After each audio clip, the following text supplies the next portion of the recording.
ubah apa namanya, mengubah kebiasaan kita, itu ternyata Masya Allah luar biasa Ibu sekalian.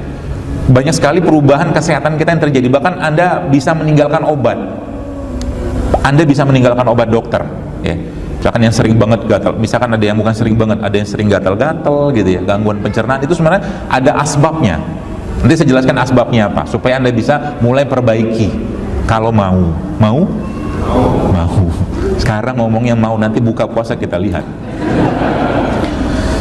Baik, jadi singkatnya kalau bicara secara ruhiyah, kalau bicara secara ruhiyah sebenarnya penyakit ini minyaknya ya, secara fisiknya. Dan berapa banyak Anda minumnya? Ya nggak usah banyak-banyak. Kalau dalam penelitian yang saya baca, kejauhan kali Pak, kelihatan Pak, mau difoto. Kelihatan apa? Sayanya apa botolnya? Ya. Jadi kalau Anda mau minum berapa banyak? Ya sebenarnya tidak ada dosis standar, tapi kalau dalam penelitian itu sebutkan bahwa 1-3 sendok makan sehari, jantung Anda akan clean, yang pertama. Yang kedua, pencernaan akan bagus.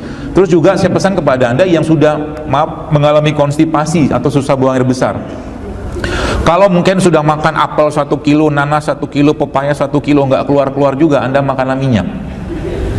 Paham maksudnya ya? Jadi biasanya ada beberapa orang yang mengalami konstipasi atau susah buang air besar, terus kalian itu ternyata ketika sudah nggak mempan lagi sama minyak, sama sayuran atau buah-buahan, dia harus makan minyak. Dan ingat ya, kanker, semua jenis kanker, semua jenis kanker, kalau saya boleh katakan, faktor atau mungkin salah satu tanda keluhan yang paling bisa kita amati adalah orangnya susah BAB. Jadi kalau ada orang susah BAB, maka waspada sekali sekalian, karena itu bisa numpuk fermentasi di sana dan bisa mengubah morfologi sel dalam tubuh kita. Ya seperti itu. Ya, nah balik tadi ke konsep ruhiyah. Jadi sebenarnya kalau saya boleh katakan, sebenarnya secara ruhiyahnya ketika jantung bagus, emosi bagus, perasaan bagus, hormon pun bagus. Ya, makanya saya katakan penyakit itu sebenarnya tidak akan datang pada orang yang emosinya baik. Penyakit tidak akan datang pada orang yang emosinya baik. Ya, orang yang sering senyum, lihat mukanya udah tahu, udah senang. Jadi sebenarnya gini, saya sering sampaikan bahwa cerminan perut kita, jantung kita, perut dan jantung kita itu sebenarnya tampak dari muka. Makanya kalau saya lihat wajah orang, saya bisa tahu ini orang sakitnya apa. Minimal saya tahu. Nggak usah nunduk-nunduk gitu, kenapa?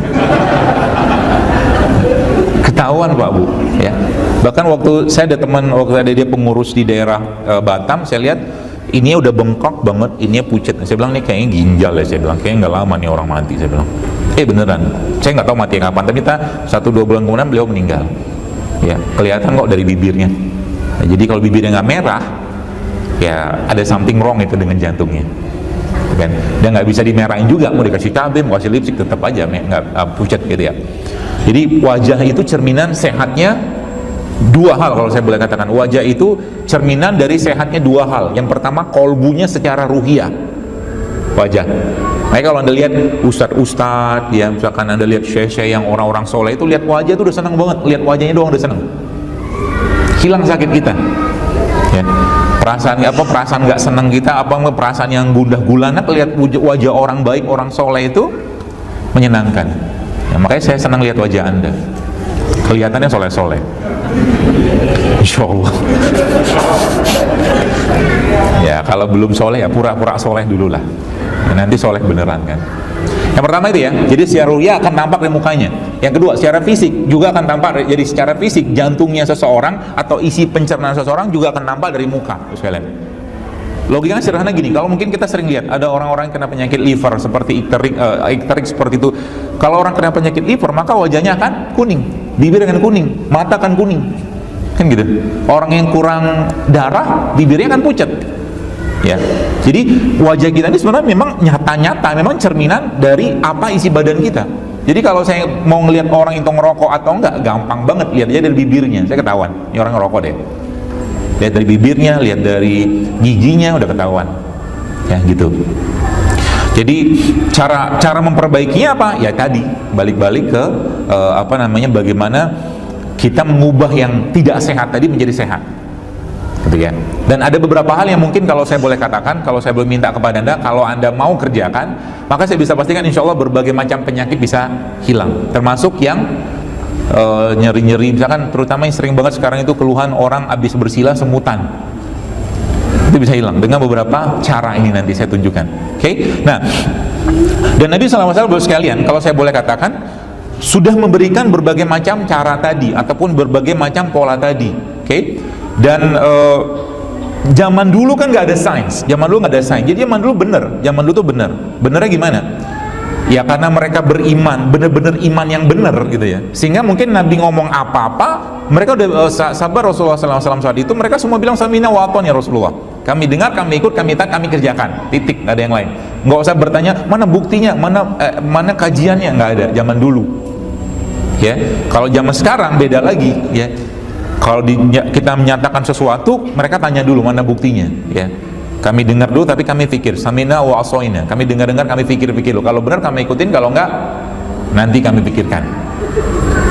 Makanya saya paling susah ngomongin bekam sama orang, paling susah. Kita beberapa kali ke Kementerian Kesehatan ya, mereka mungkin belum paham ya, bukan saya menyalahkan mereka, tapi mereka minta bukti ilmiahnya, padahal bukti ilmiahnya sudah ada. Dari mana? Dari hadis kan gitu ya. Jadi Nabi banyak sekali hadis tentang bekam. Baik, kita akan bahas itu, tapi kita akan bahas yang lain Bapak Ibu sekalian. Jadi Nabi SAW pernah menyatakan bahwa amal itu diangkat pada 2 hari, bukan hari Ramadan ya, hari apa? Hari Senin sama hari Kamis. Dan ternyata ada satu riset yang menyebutkan bahwa di sini disebutkan bahwa orang-orang yang berpuasa 2 kali seminggu, mereka menyebutkan 2 kali seminggu itu ternyata bisa menurunkan resiko kena Parkinson dan Alzheimer. Tapi mereka nggak nyebutin sakitnya apa, puasanya apa, hari apa, mereka nggak sebutin. Nabi udah kasih contoh gitu kan.